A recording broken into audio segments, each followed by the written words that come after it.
एक बार की बात है, किसी गांव में दो आदमी रहते थे। बाप और बेटा। उनकी माँ बचपन में ही गुजर गई थी। बाप ने अपने बेटे की ख्वाहिश को पूरा करने के लिए दिन रात धूप गर्मी बरसात ठंड में दिन भर मेहनत करता था।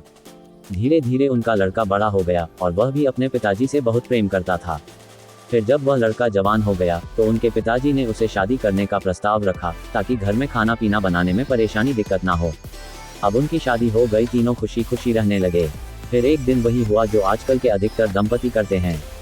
उनकी पत्नी बोली, सुनिए जी, हम जो है आपके बूढ़े बाप की इतनी सेवा पानी नहीं कर सकेंगे। हम चाहते हैं कि यह हमारे साथ ना रहे, इसे कहीं दूसरे जगह भेज दीजिए। लड़का ने कहा, तुम क्या बोलते हो, यह मेरा पिताजी है जिन्होंने मुझे पाल पोस कर बड़ा करने में अपनी सारी उम्र गुजार दी। हमें पढ़ाने लिखने के लिए दिन रात मेहनत किए, मेरे सारे ख्वाहिश पूरा किया। मैं इसे कैसे घर से निकल सकता हूँ। पत्नी शांत हो गई और बड़बड़ाते हुए अपने कमरे में चली गई, लेकिन ये बात बूढ़े आदमी के कानों तक नहीं पहुँचा था।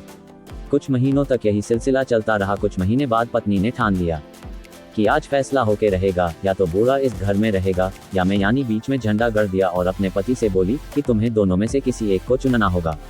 लड़का ने कुछ मिनट तक सोचने के बाद बोला, ठीक है, अपने पिताजी को घर से बाहर घूमने के बहाने कई मील दूर घर से रात में ले जाकर छोड़ दूंगा।